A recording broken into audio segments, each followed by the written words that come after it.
അസ്സലാമു അലൈക്കും വറഹ്മത്തുള്ളാഹി വബറകാതുഹു. ബിസ്മില്ലാഹിർ റഹ്മാനിർ റഹീം. ബഹുമാനപ്പെട്ട അബൂ അയ്യൂബ് റളിയല്ലാഹുവിൻ്റെ തൊട്ട് ഇമാം ബൈഹഖി റിപ്പോർട്ട് ചെയ്ത ഹദീസായിരിക്കും. റസൂലുള്ളാഹി സ്വല്ലല്ലാഹു അലൈഹി വസല്ലമ തങ്ങളുടെ അടുക്കൽ ഒരാൾ അൽഹംദുലില്ലാഹി ഹംദൻ കസീറൻ ത്വയ്യിബൻ മുബാറക്കൻ ഫീഹി ചെല്ലതായ ഒരു ദിക്ർ ചൊല്ലും. ഫഖാൽ റസൂലുള്ളാഹി സ്വല്ലല്ലാഹു അലൈഹി വസല്ലം നബി സല്ലല്ലാഹു അലൈഹി വസല്ലം തങ്ങൾ കേൾക്കട് മൻ സാഹിബുൽ കരീമ ഇതാരായിട്ട് ചെന്ന് ഈ ഒരു വചനം ചെന്ന് ആരും കേൾക്കട്. ഫസക്കത്ത റജുലു അപ്പോൾ അയാൾ മുണ്ട തയ്ക്കടും. അയാൾ വിചാരിച്ചിട്ട് നായി ചെന്നത് നബി തങ്ങൾ ഇഷ്ടമായിട്ടില്ല. ചെന്നിട്ട് അയാൾ വിചാരിച്ചിട്ട് മുണ്ട തയ്ച്ചിട്ട് പിന്നെ കേടുത്ത് മൻഹുവ ആരായിട്ട് കിടത്ത് ചെന്ന് ഈ ഒരു വചനം ചെന്ന് ആറ് കേടുത്തു. ഇന്നഹു ലം യഖുൽ ഇല്ലാ സവാബൻ അയാൾ ചെന്ന് തപ്പല്ല, അയാൾ കറക്റ്റായിട്ട് ചെന്ന് ആരത് ചെന്നേ കേട്ടു. അപ്പോൾ ഇയാൾ ധൈര്യവന്ത് ഈ ചെന്ന് അന ഖുൽതുഹ യാ റസൂലല്ലാഹ് വല്ലാഹിൻ്റെ റസൂലേ സ്വല്ലല്ലാഹു അലൈഹി വസല്ലം നാനായിരിക്കും ചെന്നരെ അർജു ബിഹൽ ഖൈറ അതുകൊണ്ട് ഖൈർ ഉദ്ദേശിച്ച് ഞാൻ ചെന്നരെ ചെന്ന്. ഫഖാല റസൂലുള്ളാഹി സ്വല്ലല്ലാഹു അലൈഹി വസല്ലം തങ്ങൾ ചെന്ന് വല്ലദീ നഫ്സി ബിയദി ലഖദ് റഅയ്തു 13 മലക്കൻ യബ്തദിറൂന കലിമതക് ഞാൻ അള്ളാഹുടെ സത്യമായിട്ട് ചെന്നിട്ടുള്ള നിശ്ചയമായിട്ടും 13 മലക്കുക നിങ്ങൾ ചെന്ന ആ കലിമത്തിലെ ആ ഒരു വചനത്തെ ക്യാച്ചാക്കും അള്ളാഹുലേക്ക് ഉയർത്തവും കോമ്പറ്റീഷൻ ആക്കിയതെന്നാണ് കണ്ടത്.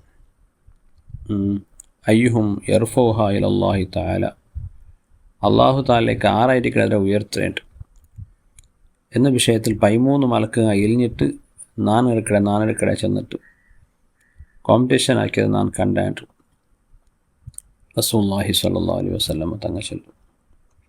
അപ്പോൾ എത്ര ഒരു മഹത്വമുള്ളൊരു ദിക്റായിട്ട് കഴിയും.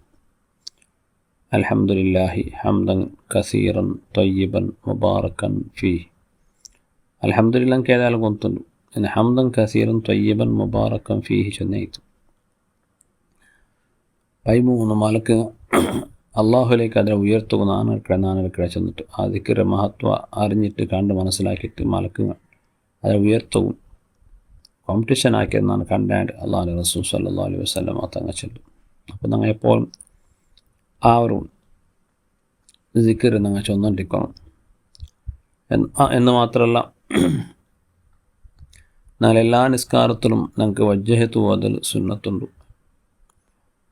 മയ്യത്ത് നിസ്കാരം ഒന്നും വിട്ടെങ്കിൽ ബാക്കി എല്ലാ നിസ്കാരത്തിലും സുന്നത്ത് നിസ്കാരത്തിലും ഞങ്ങൾക്ക് വജ്ജഹത്ത് ഓതണം. തറാവി നിസ്കാരത്തിൽ പോലെ ഞങ്ങൾക്ക് വജ്ജഹത്ത് ഓതണം. പക്ഷേ സുന്നത്ത് നിസ്കാരത്തിലുള്ള വജ്ജഹത്ത് ഓതണ്ട വജ്ജഹത്തിൽ ലോങ് ഉണ്ടല്ലേ, അതിൽ വല്ല ഓതി തീർക്കും ചിലപ്പോൾ ഞങ്ങൾക്ക് ടൈമിക്കല്ല. അപ്പോൾ ഷോർട്ടായിട്ട് ഇത് ചെന്നെങ്കിൽ ഇത് അൽഹംദുലില്ലാഹി ഹംദൻ കസീറൻ ത്വയ്യിബൻ മുബാറക്കൻ ഫീഹി ചെന്നെങ്കിൽ അത് വജ്ജഹത്തുക്ക് മെയ്യാവിടും. വജ്ജഹത്ത് ഓതിയ കൂലി നമുക്ക് കിട്ടുന്നുണ്ട് ഫുഖഹാക്കൾ നമുക്ക് പടിപാടി തന്നിട. അതുകൊണ്ട് ഇത് ദിക്ർ പഠിച്ചു വെച്ചിട്ടും എല്ലാ നിസ്കാരത്ത് ഫാത്തിഹ ഓതലും ഒന്നും അല്ലാഹു അക്ബർ കൈകയറ്റാൽ പിന്നെ ഇത് ഞങ്ങൾ ചൊല്ലണം. അതല്ലാത്ത ടൈമിലും ചെന്നെങ്കിൽ വലിയ കൂലിയുണ്ട്. അള്ളാഹു നമുക്ക് ചെല്ലവും തൗഫീക്ക് തരട്ടെ. അങ്ങനെ എല്ലാ കാര്യത്തിലും അള്ളാഹു ബർക്കത്താക്കട്ടെ. എല്ലാ വേണ്ടതായ ആഫത്തും മുസീബത്തും രോഗത്തെ തൊട്ട് ഞങ്ങളെയും കുടുംബത്തെ അള്ളാഹു കാത്തുരക്ഷിക്കട്ടെ. ആമീൻ.